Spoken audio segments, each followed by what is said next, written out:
எம்ஜிஆருக்கு பிறகு தமிழகத்தில் முதல்வராக இருக்கும் ஜோசப் விஜய் நடித்த ஜனநாயகன் படம் வெளியாக இருக்கிறது. தொடர்பில் இந்த பதிவில் பார்க்கலாம் வாங்க.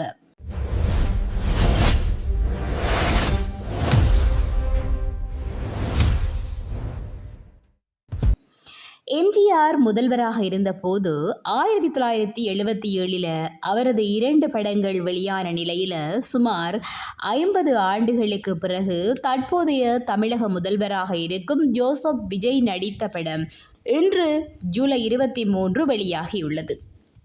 இயக்குனர் வினோத் விஜய் கூட்டணியில் உருவான ஜனநாயகன் திரைப்படம் பொங்கல் வெளியீடாக தேர்தலுக்கு முன்பே ஜனவரி 9 வெளியாக இருந்தது. ஆனால் சென்சார் பிரச்சனைகளால் படம் வெளிவர முடியாமல் போனது. தொடர்ந்து இணையத்தில் வெளியாகி அதிர்ச்சியையும் ஏற்படுத்தினது. பல்வேறு சிக்கல்களுக்கு பிறகு இப்போது தணிக்கை வாரியம் ஜனநாயகனுக்கு சான்றிதழ் கொடுத்த நிலையில் இந்த படம் இன்று ஜூலை 23 1000க்கும் மேற்பட்ட திரையரங்குகளில் வெளியாகி இருக்குது. தமிழ்நாட்டில் காலை 9 மணிக்கு முதல் நாள் காட்சி திரையிடப்பட்டது. மற்ற மாநிலங்கள் மற்றும் வெளிநாடுகளில் அதிகாலை 4:30 மணிக்கு ஜனநாயகன் திரையிடப்பட்டது. தமிழகம் முழுவதும் ஜனநாயகன் திரைப்பட வெளியீட்டை ரசிகர்களும் தொண்டர்களும் கொண்டாடி வருகிறாங்க.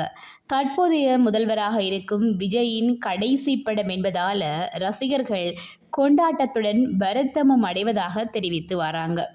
முதல்வராக இருக்கும்போது அவர்கள் நடித்த படம் வெளியாவது என்பது அவர்களது ரசிகர்களுக்கும் தொண்டர்களுக்கும் சிறப்பான கொண்டாட்டமான தருணம். அந்த வகையில் தமிழகத்தில் சுமார் 50 ஆண்டுகளுக்கு பிறகு முதல்வரின் படம் திரையரங்குகளில் வெளியாகி இருக்குது. இதற்கு முன்னர் எம்ஜிஆர் நடித்த மீனவ நண்பன் எனும் திரைப்படம் அவர் முதல்வராக இருந்தபோது 1977 வெளியானது. முதல்வர் விஜயின் தாவேகா கடந்த சட்டப்பேரவை தேர்தலில் வெற்றி பெற்ற நிலையில் மே மாதம் 10 முதல்வராக பதவியேற்றார் ஜோசப் விஜய்.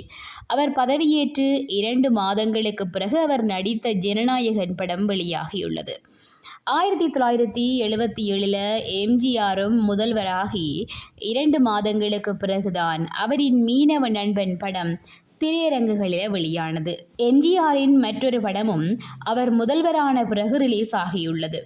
அவர் முதல்வராக பதவியேற்று 6 மாதங்களிலே அவர் நடித்த மதுரையை மீட்ட சுந்தரபாண்டியன் படம் வெளியானது. இந்த படத்தில் சில பணிகள் முடிக்க வேண்டி இருந்ததால் அவற்றை முடித்து கொடுக்க ஆளுநரிடம் எம்ஜிஆர் 10 நாட்கள் அனுமதி கோரியது கூடுதல் தகவல். இந்த 2 படங்களுமே எம்ஜிஆர் முதல்வர் ஆவதற்கு வெகு முன்னதாகவே படமாக்கப்பட்டு விட்டதாகவும் நாட்டில் நெருக்கடி நிலை, சட்டப்பேரவை மற்றும் நாடாளுமன்ற தேர்தல்கள் அவரது படம் தாமதமாக ரிலீஸ் ஆனதாக சொல்லப்படுகிறது. அதேபோல எம்ஜிஆரும் முதல்வராவதற்கு முன்பே தனது படங்கள் மூலமாக அரசியல் பேசினர். 1973 முதலே எம்ஜிஆரின் படங்கள் அரசியல் பேச ஆரம்பித்தன. கட்சி ஆரம்பித்ததால் அவரது உலகம் சுற்றும் வாலிபன் படம் வெளியாவதற்கு பல அரசியல் சிக்கல்கள் ஏற்பட்டன.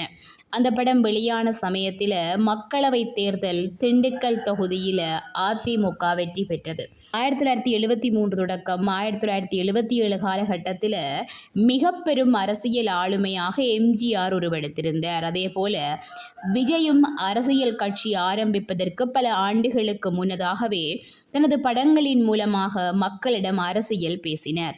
அந்த படங்களும் மக்களிடையே பெரும் வரவேற்பை பெற்றன. எம்ஜிஆரை போலவே கட்சி ஆரம்பித்ததால் அவரது ஜனநாயகன் படமும் வெளியாக சில சிக்கல்களை சந்தித்தது. எம்ஜிஆரின் மதுரையை மீட்ட சுந்தரபாண்டியன் அவருக்கு 136வது படம். விஜய்க்கு ஜனநாயகன் 69வது படம். எம்ஜிஆரை தவிர ஆந்திர முன்னாள் முதல்வர் MD ராமராவும் முதல்வரான பிறகு அவரின் 2 படங்கள் திரையரங்குகளில் வெளியானது குறிப்பிடத்தக்கது. இன்று ஜனநாயகன் கடைசி படம் என்பதால் அதன் வெளியீட்டை நடிகர் விஜய் ரசிகர்களும் முதல்வர் ஜோசப் விஜயின் தொண்டர்களும் கொண்டாடி தீர்த்து வருகின்றார்கள். அமைச்சர்களும் ஒவ்வொரு திரையரங்குகளிலும் ஜனநாயகன் படத்தை ஆவலுடன் பார்த்து வருகின்றனர். இன்று முதல் 4 நாட்களுக்கு விஜயின் ஜனநாயகன் திரைப்படம் முன்பதிவாகியுள்ளது. அதன் பிறகு படம் எந்த அளவுக்கு திரையிடப்படுகிறது, மக்களால் கொண்டாடப்படுகிறது என்பதை பொறுத்திருந்துதான் பார்க்க வேண்டும். இந்த காணொளி உங்களுக்கு பிடிச்சிருந்தா சப்ஸ்கிரைப் பண்ணிக்கொள்ளுங்கள். தொடர்பான கருத்துக்களையும் பகிர்ந்து கொள்ளுங்கள்.